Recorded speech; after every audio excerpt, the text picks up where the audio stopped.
Avez-vous déjà entendu parler des anges déchus? Selon la Bible, les anges sont des êtres puissants créés par Dieu, mais beaucoup se sont rebellés et ont été expulsés du ciel. Certains d'entre eux sont venus vivre sur terre, ont pris une forme humaine et ont même eu des relations avec des femmes. Mais au fait, que leur est-il arrivé? Où sont situés ces anges de nos jours? Regardez cette vidéo jusqu'à la fin. Je vais tout vous révéler à leur sujet.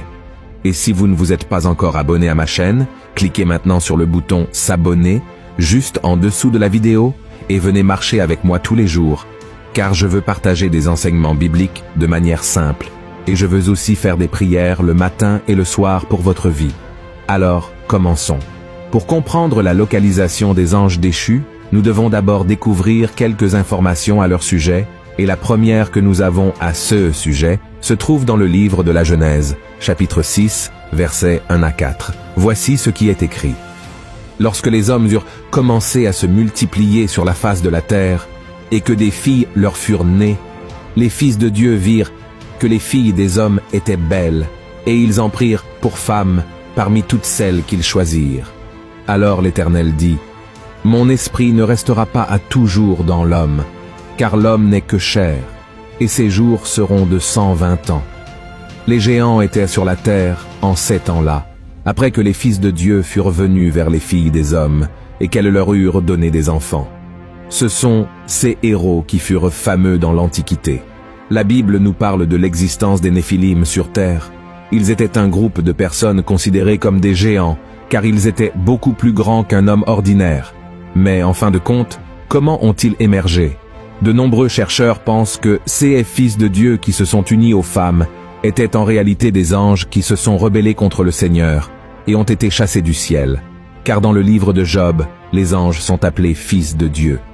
Ces anges déchus se sont matérialisés dans des corps humains et ont eu des relations avec les femmes de leur choix. Mais ce type d'union déplaisait à Dieu, car cela désobéissait à son commandement selon lequel la femme devait se marier avec un homme.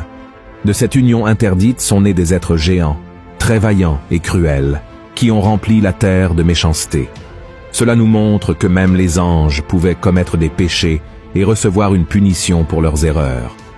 Regardez ce qui est écrit dans Jude, chapitre 1, verset 6. Qu'il a réservé pour le jugement du grand jour, enchaînés éternellement par les ténèbres, les anges qui n'ont pas gardé leur dignité, mais qui ont abandonné leur propre demeure. Cela nous montre que ces anges déchus qui se sont unis aux femmes sont actuellement prisonniers et enchaînés, et Dieu les maintient ainsi jusqu'au jour du jugement final, en raison de leur rébellion et de leur destruction sur la terre. L'apôtre Pierre a également dit que ces anges déchus sont retenus dans les ténèbres. Regardez ce qui est écrit dans 2 Pierre, chapitre 2. Car si Dieu n'a pas épargné les anges qui ont péché, mais s'il les a précipités dans les abîmes de ténèbres et les réserve pour le jugement, maintenant, pouvez-vous imaginer quelqu'un renonçant à une vie de lumière pour vivre dans une obscurité totale? Cela ne semble pas être un choix difficile à faire, n'est-ce pas? Car il est bien meilleur de vivre une vie de lumière. Cependant, de nombreuses personnes préfèrent parfois vivre une vie de péché et de désobéissance envers Dieu, oubliant qu'elles renoncent à une vie éternelle pour entrer dans l'abîme des ténèbres. Cela se produit parce que beaucoup ne prennent pas au sérieux la miséricorde du Seigneur. Dieu nous épargne chaque jour d'être jetés en prison. Il nous montre le chemin pour revenir à lui, mais malheureusement, beaucoup préfèrent se rebeller contre lui et contre sa parole, et comme nous le savons déjà, cela ne finira pas bien. La Bible dit dans Jean chapitre 3 verset 19 que la lumière est venue dans le monde, et cette lumière, c'est Jésus, mais les hommes ont aimé les ténèbres plutôt que la lumière, car leurs œuvres étaient mauvaises, et ils n'ont pas voulu se repentir. Alors, frères et sœurs, que cela nous serve d'avertissement à tous, amen, et en plus de ces anges maléfiques qui sont actuellement emprisonnés, il y a aussi les autres anges qui se sont rebellés contre Dieu aux côtés de Lucifer, et ils ont été chassés du ciel. Voyez ce que dit la Bible. Te voilà tombé du ciel, astre brillant, fils de l'aurore. Tu es abattu à terre, toi, le vainqueur des nations.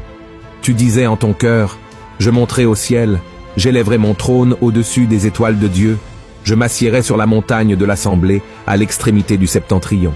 Je monterai sur le sommet des nues, Je serai semblable au Très-Haut. Lucifer était un ange de lumière, mais il a péché en laissant l'orgueil dominer son cœur et en désirant être plus grand que Dieu. Ainsi, il est devenu Satan, ce qui signifie adversaire. Dans le livre d'Ézéchiel, chapitre 28, la Bible affirme qu'on a trouvé la méchanceté et la violence dans son cœur, nous montrant que même les anges avaient le libre arbitre et la sagesse. Mais ils ont choisi de ne pas écouter Dieu et ont cédé à l'orgueil, se rebellant contre lui. La Bible affirme que Satan a réussi à diriger un tiers des anges célestes, mais ils ont été expulsés et jetés sur la terre, devenant des anges déchus. Maintenant, où sont-ils? Dans le livre d'Éphésiens, nous trouvons la réponse. Lisons ce qui est écrit. Car nous n'avons pas à lutter contre la chair et le sang, mais contre les dominations, contre les autorités, contre les princes de ce monde de ténèbres, contre les esprits méchants dans les lieux célestes. Regardez cela, frères et sœurs. Cela nous montre que Satan et les anges déchus sont partout dans le monde entier. La Bible révèle à plusieurs reprises que le diable est ici sur terre, errant d'un endroit à l'autre, comme il est écrit dans 2 Pierre, chapitre 5, verset 8. De plus, ils habitent dans les régions célestes et beaucoup croient qu'ils habitent également sur les planètes autour de nous, venant sur terre. Ceux démons qui habitent dans les régions célestes lancent des flèches enflammées contre nous et dans nos pensées, en plus d'essayer d'empêcher les bénédictions de nous parvenir par le biais des anges. Dans le livre de Daniel, chapitre 10, verset 13, il est dit qu'un ange a été empêché par Satan pendant 21 jours de transmettre une révélation à Daniel, jusqu'à ce que l'ange Michel vienne et l'aide. Frères et sœurs, il y a une leçon puissante que nous pouvons apprendre de tout cela.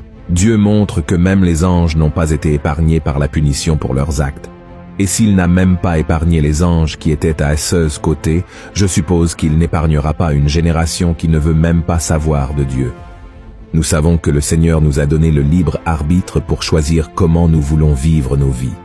Si nous choisissons de vivre en obéissance au Seigneur et à ses enseignements, nous recevrons certainement tout. Ce qu'il nous a promis, y compris une vie à ses côtés, pour toute l'éternité. La Bible dit dans Éphésiens, chapitre 2, que le salut est par la grâce, par la foi en Jésus, et non par nos bonnes œuvres. Tout ce que nous devons faire, c'est nous repentir et croire que Christ est mort et ressuscité pour nous sauver. Dans 2 Pierre, chapitre 2, verset 9, il est écrit que Dieu sait comment délivrer les justes de l'épreuve et, en même temps, maintenir les impies en punition pour le jour du jugement, c'est-à-dire ceux qui refusent de se repentir et de suivre Jésus. Cela signifie que Dieu connaît le cœur de chaque personne et ses actions. Il sait qui obéit à sa parole et qui désire vraiment vivre à ce côté. Mais lorsque quelqu'un décide de rejeter les enseignements du Christ et d'ignorer son sacrifice sur la croix, son destin sera certainement celui des ténèbres et des prisons éternelles. Alors, mon cher frère et ma chère sœur, acceptez aujourd'hui l'invitation du Seigneur et cherchez à marcher dans la lumière avec Jésus chaque jour. Vous verrez que c'est la meilleure décision qu'une personne puisse prendre dans la vie. Amen. Si vous avez aimé ce message, partagez-le sur WhatsApp, sur Facebook. Propageons le message de Dieu à tous et je vous attendrai dans la prochaine vidéo. Une grande étreinte.